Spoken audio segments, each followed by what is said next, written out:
Hello everyone, this is Priyanka and welcome back to my channel. धेरै दिनपछि आज म पनि धेरै दिनपछि भिडियो बनाउँदैछु किनभने आज मलाई र्यान्डमली थट्स आयो कि आज यसो भिडियो बनाऊँ न त भनेर। आज चाहिँ हो स्याटरडे अनि स्याटरडे कोलाई बोरिङ फिल हुन्छ। मलाई चाहिँ कोही बेला बोरिङ फिल हुन्छ अनि कोही बेला चाहिँ एकदम एक्साइटेड फिल हुन्छ क्या। आज चाहिँ मेरो बिहानै क्लास थियो अनि म बिहानै क्लास पुगेको थिएँ। क्लास म खासमा 1 घन्टाको लागि भनेर गएको थिएँ, क्लास लिटरली 1 घन्टाको लागि, तर मैले 5.5 घन्टा बिताएँ त्यो क्लासमा। अनि त्यसपछि म फर्किँदाखेरि म टुडालदेवी साइडबाट फर्किँदै थिएँ अनि यसो हेरेको म त टुडालदेवी मन्दिर मात्रै हेर्थेँ जहिले पनि होइन, तर त्यहाँ माथि कस्तो राम्रो बस्ने ठाउँ पनि छ रहेछ क्या।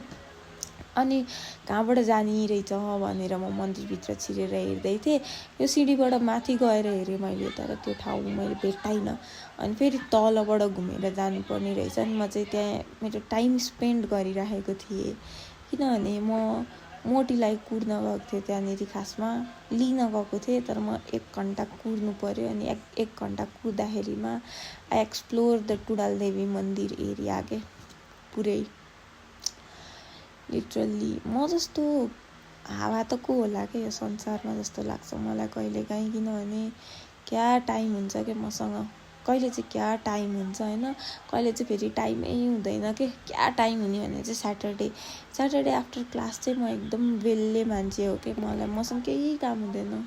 काम त थियो नभएको होइन, तर मलाई त्यस्तो गर्ने जाँगर थिएन कि। लिटरली मलाई के भइरहेको थियो भने म यत्तिकै बसिराख्नु, कामै नगर्नु जस्तो भइरहेको थियो। अनि म त्यही भएर मोटीलाई लिनु गएको थिएँ।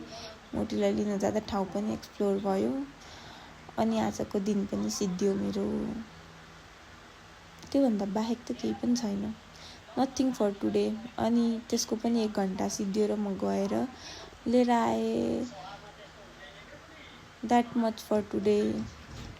By bye guys, see you soon. फेरि नयाँ भिडियो बनाउने छु। अहिलेलाई चाहिँ यति नै, बाई बाई।